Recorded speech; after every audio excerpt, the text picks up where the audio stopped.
Good morning, everybody. Good morning. Good morning, sir. Let's Good recall morning. what we discussed in our previous classes regarding to this business research methods.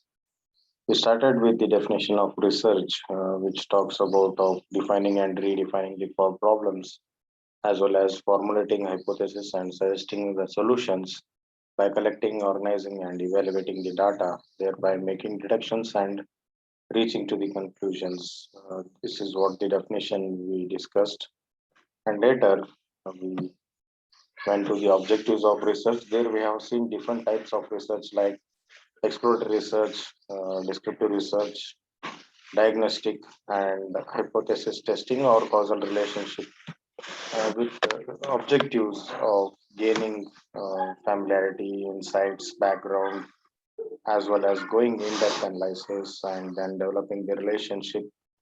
These were the some major objectives of the research that we have seen in our previous class, and also we discussed about the characteristics of good research. So what should be the characteristics of good research, and what are those points that we have discussed in terms of it should be a vigorous one so that it can be called as a good research. Vigorous means looking at the problem from all the avenues or from all the angles, and then research should be systematic where we need to identify and label the variables and investigating the relationship between the data and variables.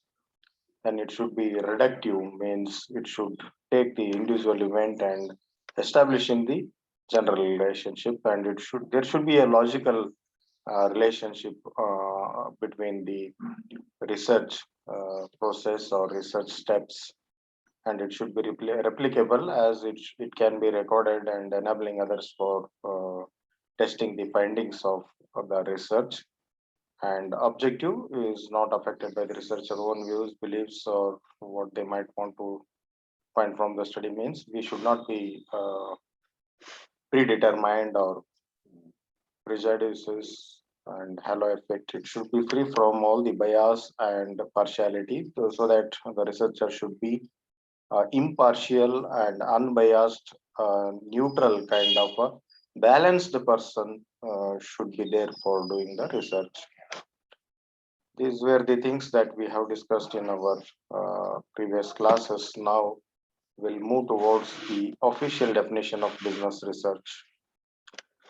The definition of research told us about the defining and redefining the problem, as well as collecting, gathering, analyzing, evaluating the data, and formulating the hypothesis, later testing the hypothesis was the definition of research, whereas business research is defined as the systematic and objective process of generating information for aid in making business decisions.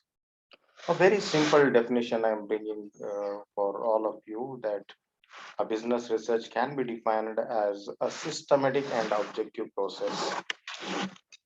Researches are always systematic and objective oriented. Here also in business research, it is always a systematic and objective process. Why it is systematic? Because here, while conducting the research, we will go for planning, research planning or research proposal, and later we define each and everything.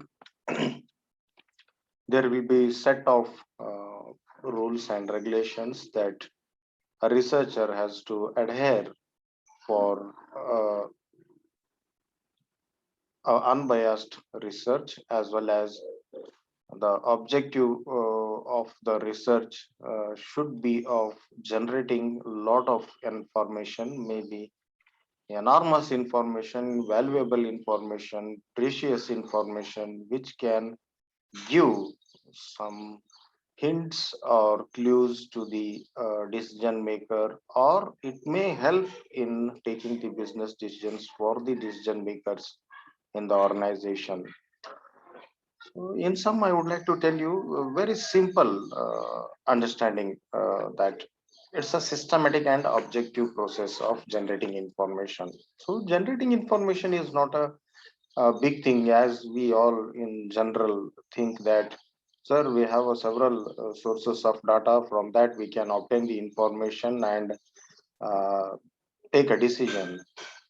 Of course, you have several information sources in the form of physical as well as virtual. But the thing is, the validity of that data, the validity of that information plays a vital role in research. The information should be free from errors, bugs, and biases, and that information should be validated by some authority or some believable sources, so that we can use that information for taking the decisions. For example, recently we have seen a big protest against Google for calling India as a filthy language in the world. Somebody did it. We don't know, some coding experts or some people with inferior complexity. They might have fed that data into Google search engine in their servers. So somebody tried, which is the filthiest language in the world, then that Google search shown Kannada is a filthiest or dirty language in the world.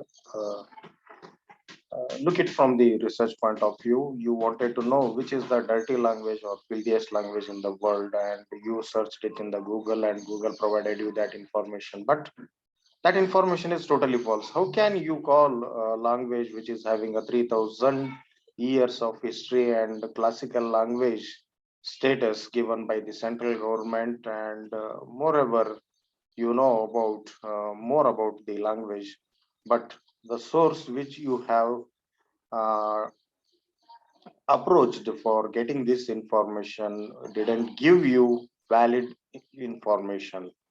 That information is false. Likewise, most of the times we face these kind of situations. I took this just example for understanding purpose of systematic and objective type of objective process of generating the information. That may be systematic, but the information what we have received was totally wrong. In the same way, an organization, whenever they wanted to take major decisions in terms of product development, in terms of pricing of the product, or maybe starting a new project, or investing into the new ventures, or expansion of the business, or maybe taking some major decisions of upgrading the production uh, system, existing production system, or maybe uh, shutting up of some non-working branches. In those situations, you need valid information or valid data which can support you to take the decisions. That's what we don't need, or we don't completely rely upon the data or information which is already exist and available, but we will use that information for taking the decisions. That's what in research we use two kinds of data sources. One is primary data and second one is secondary data sources. Secondary data sources are the data sources where the data or information is already exist. Somebody collected it and dumped it into a system which you can access, something like your public libraries, something like your newspapers, magazines, and your websites, as well as internet. And then you have companies' sales reports, companies' annual reports, cost reports, balance sheets, prospectus, um, so many sources which are already available, and they collected it for some purpose, not for you. They collected it for their own purposes or goals, and which are stored in different sources. Uh, Along with that, we have a primary data collection method. This data collection method is a systematic and objective process here also, because primary data sources are available for researchers in terms of, say, questionnaire, interview, observation, experimentation, omnibus survey, focus group discussions. These are the some examples for secondary data sources. Which data source that we have to rely upon, and which data source is having less disadvantages, that all we check and use one data source which is applicable and appropriate for us, and later we adopt that data source and start collecting the information for first time, or uh, first hand information we call it as, because you will be designing the tools for collecting the first hand information and start collecting the information. And a certain extent you can believe that information and you can treat it as a valid information. I don't say all the secondary data sources are invalid, but you have to check the validity of that information. I think in the first semester, during your case studies, most of you approached or visited so many websites, and some of you felt that that information is not appropriate for you because the data was not valid. That's what, whenever you generate the information or data, the first job should be of checking the data's validity. So now we can sum up the definition of business research as a systematic and objective process of generating enormous information, which will be used as an aid in making the business decisions. This is about the definition of business research. Friends, if you have any questions or doubts, let me clear it now. Uh, it's open for you. Please switch on your mic and let me know any questions or any queries regarding to it.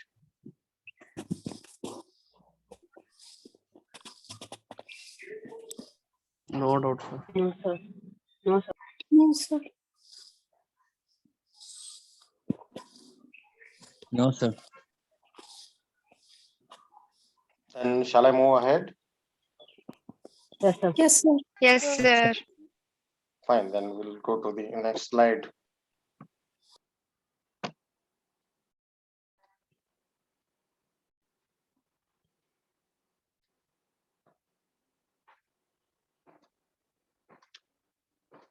The next in the next slide is about the research process. Yeah, as I told you, it's a systematic and objective process. Definitely, when we call it as a systematic and objective process, then there should be some steps involved in it. We cannot jump to the last step and start implementing the research. There is a chronological order that we need to follow. There are 11 steps involved in research process. Actually, there are 6 to 7 steps. For understanding purpose, for simplicity, I splitted them into 11 steps so that we can understand them, or we can easily follow them.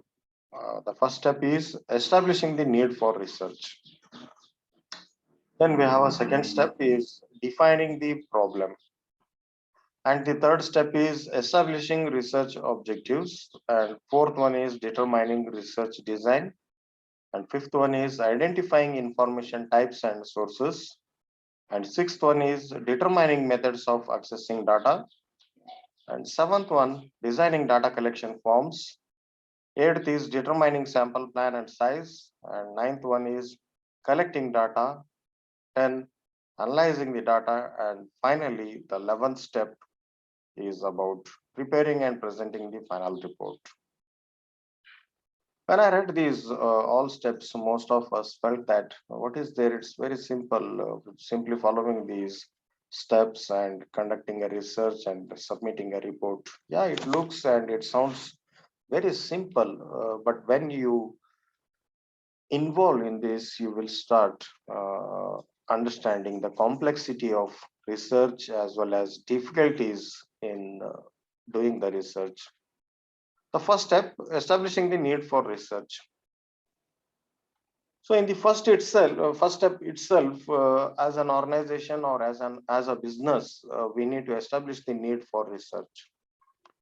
Before to this, I would like to tell you one thing, that research is not required everywhere. Don't think research is applicable everywhere. Research is applicable only when you need to take long-term decisions, when the decisions cannot be made with the available information, when the decision can be taken with sufficient time, when you need to invest much money, time and energy, then only there is a need of research. That's what you need to establish, the need for research as an organization.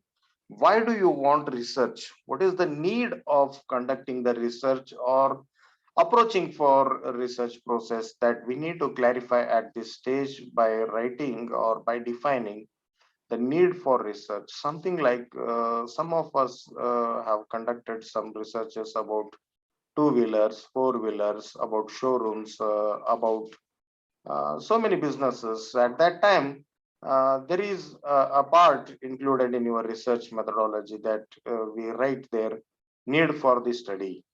Is it not? Why do we study it? The necessity of studying it that we mention. In the same way, here at the broader level, the organization need to define and state the need for research. So the top level management or the executives are strong enough to define or state the need for research because they have a plenty of experience in that field, and they know which problem needs research, which problem doesn't needs research. They clarify it, or they easily distinguish when to conduct the research and when not to conduct the research. So the first stage itself will clarify why we are going for research. What is the need for research? Something like if the in an organization, say one fine day, if an employee is coming late every day and every day he beg for excuses, and you will get headache from that employee. There is no need of conducting any research because you don't need that research. Simply you just check what can be done. If the conduct of the employee is not satisfactory, then you have a rules and regulations pertaining to it. Use it and take a action against him. First, in the first step, you just warn him, and the second step, you can give him a memo or notice, and third step, you can take a disciplinary action against him. So this situation doesn't need research because it's a routine and it's very simple, and no need of taking the uh, big decision here. And in second illustration, if an organization is thinking of expanding its business from domestic market to international market. So when you look at this decision is complex in nature as well as not simple, and you need a lot of information to take a decision of expanding your business from domestic market to international market. At first hand, you may have a little information with you how to go for international market and what are the procedures to be followed for entering into other countries' markets, that you are aware and you are educated about it. But the question is, question is when to enter international market and how to enter international market, with which products the company can enter into that international market. These questions needs to be answered. So blindly you cannot answer these questions. Something like, yeah, international market is booming. A company can go and operate it without any facts and figures. You cannot conclude suddenly. That's what we need to conduct a research. Being a domestic company, can we enter into international market, and what are the pros and cons of entering into international market, and what is the present situation, what was the past situation, and what will be the future of this international market. In these terms, we need to collect a lot of information. So for that, we need to conduct a research. Then you can establish the need for research here, something like there is a need of conducting a research as the company is not having experience in international market and presently operating in the domestic market and intended to enter into international market with the ambition of becoming a global player, and the company is lacking of information about the characteristics or demographics or geographics or maybe the behavioral part of international markets, which may be available with the secondary data sources, but we need fresh data about these characteristics. That's what there is a need of conducting research, and also that research should result in providing the information uh, about whether to go for international markets or not. So in this way, we establish or we state the need for research. These are the two illustrations which clarified our doubt of when to conduct the research and when not to conduct the research, and also relevancy of research in different situations. Hope all of you are following it. Yes, sir. Yes, sir.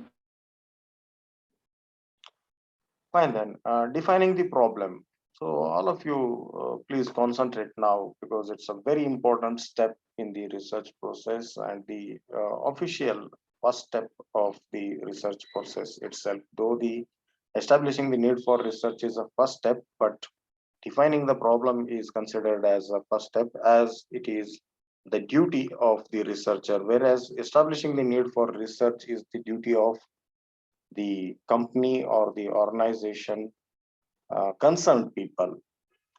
Defining the problem.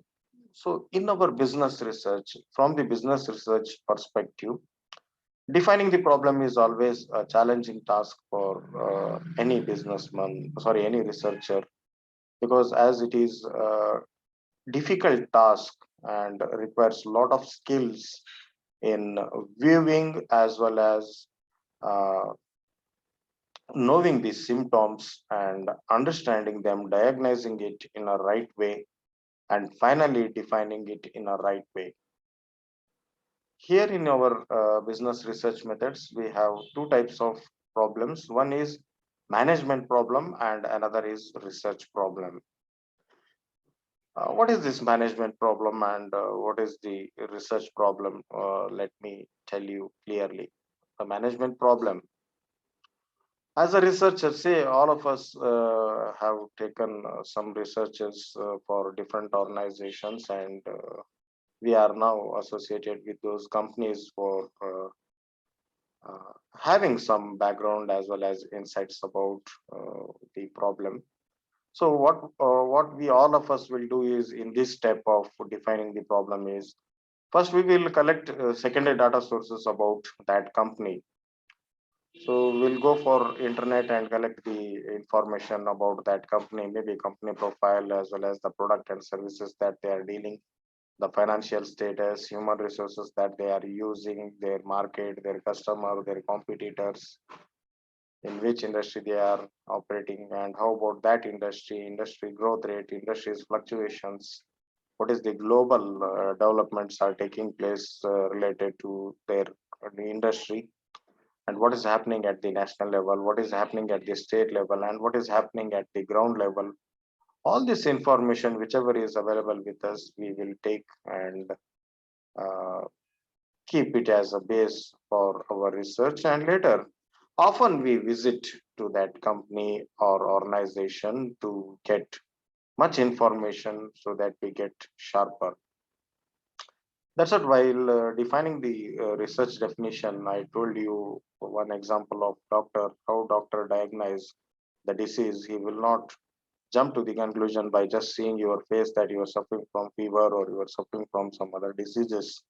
In the same way, as a researcher, we should hold back ourselves and control your emotions. Don't jump to the any conclusion.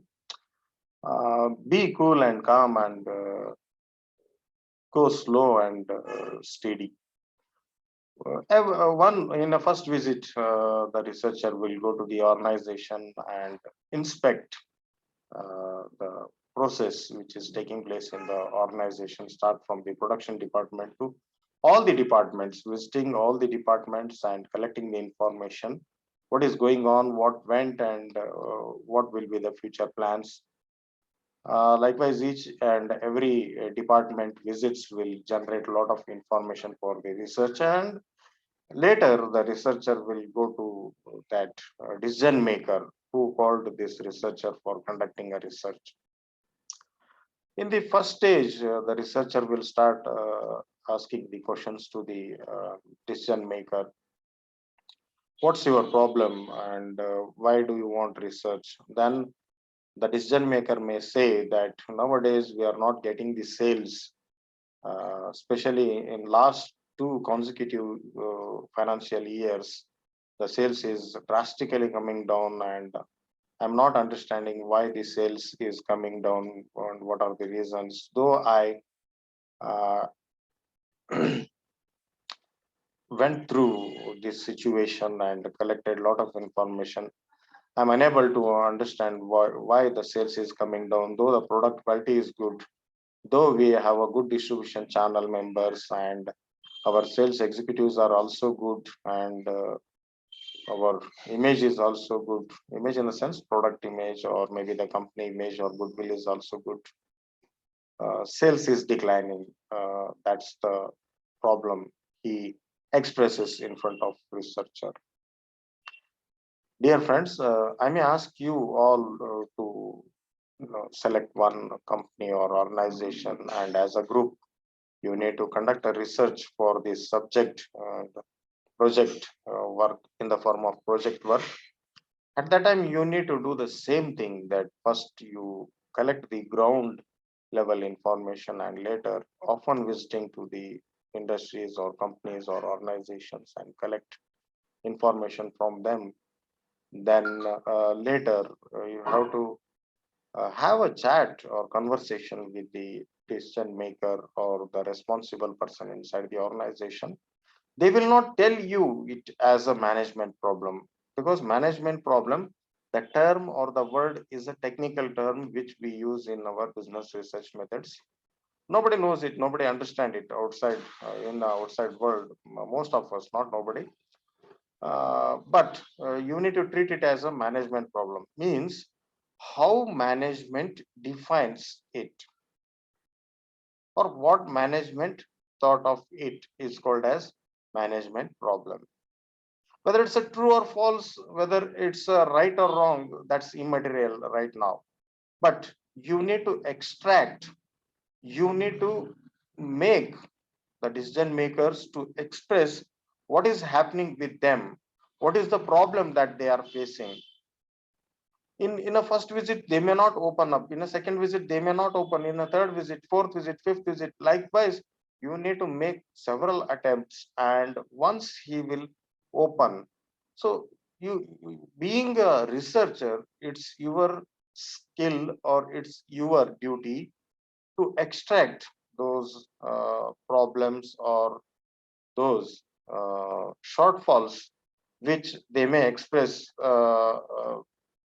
while having the conversation, that you need to pick that part and call it as a management problem. Now, this person has told us that sales is declining. This becomes our management problem. In the defining the problem stage, the management problem is decline in sales. Now you will come back and sit in your home or sit with your group or with your friends and start thinking. Management told us that the problem is sales decline or decline in sales. The way or the attitude of the decision makers towards the problem is different. The way or the attitude of the researcher towards the problem is different.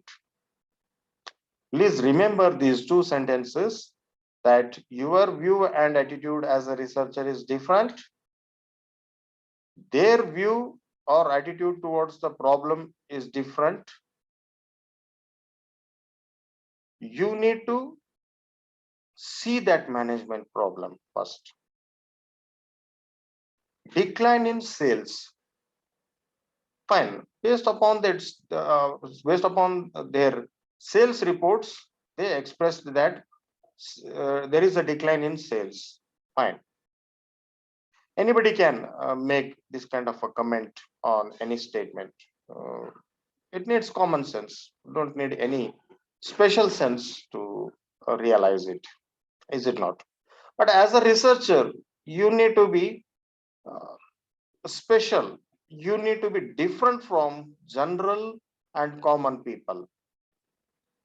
You have to wear the spect of research and view that statement or problem called decline in sales.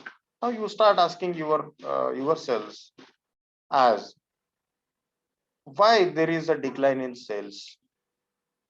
As you have already collected the information from the organization, from the various sources, you will get little answers for it, but not the exact and correct answers for it. The first question, what are the reasons behind sales decline? Second question is,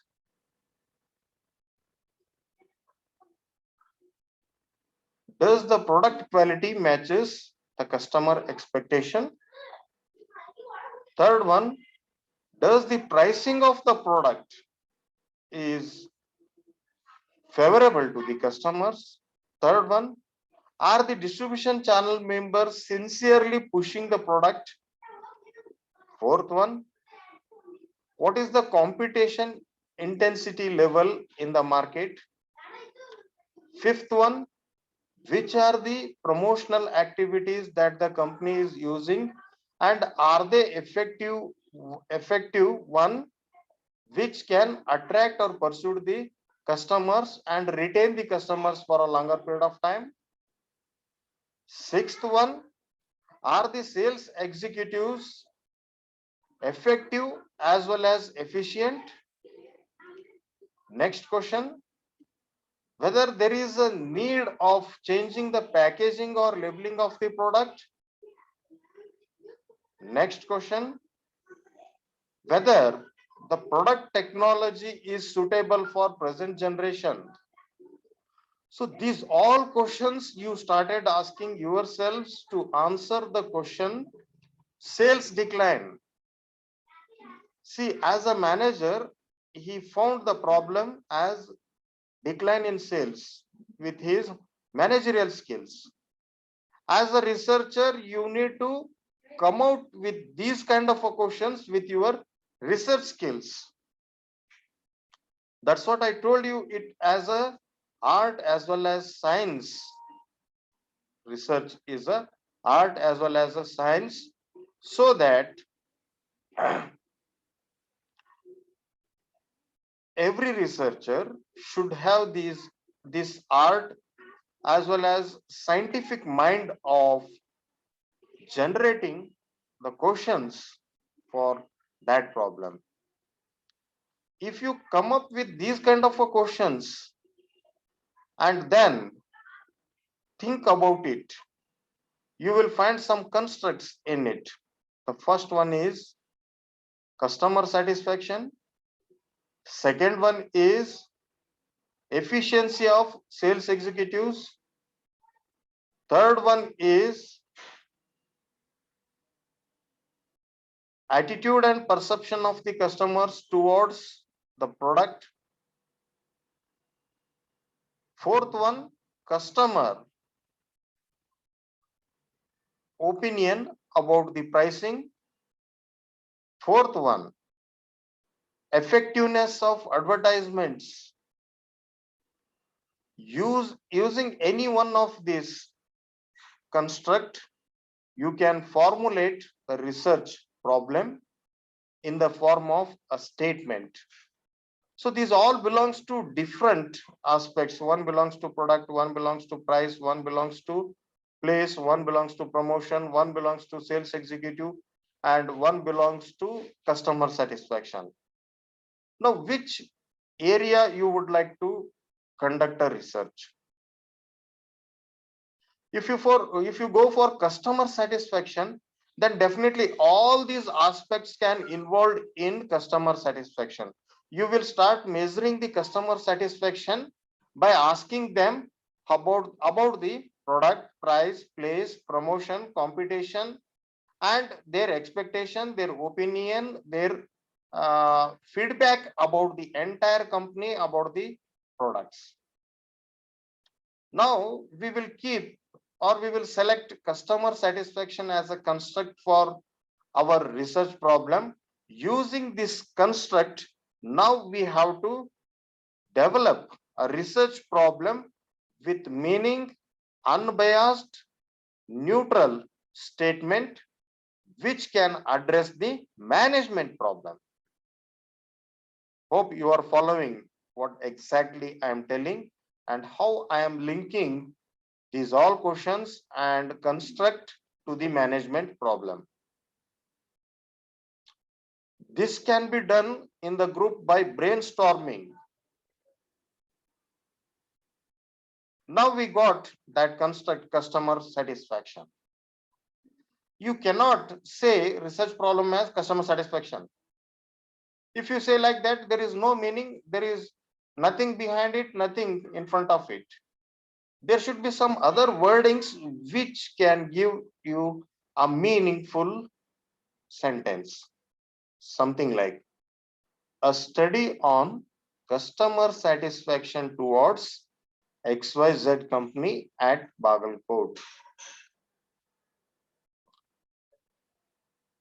This becomes your research problem.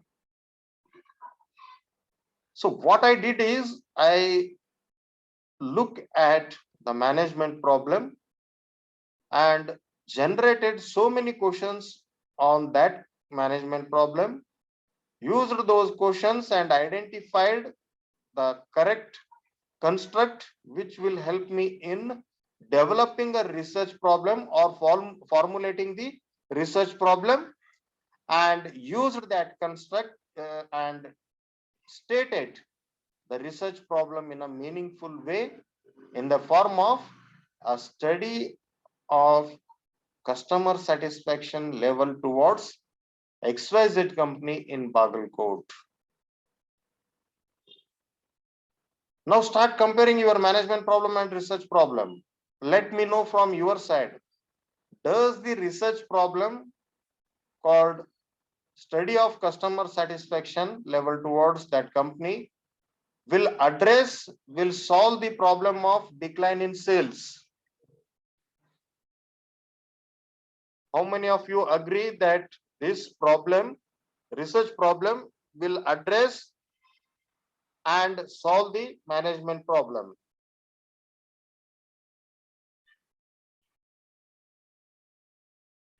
Dear students, please switch on your mic and answer me.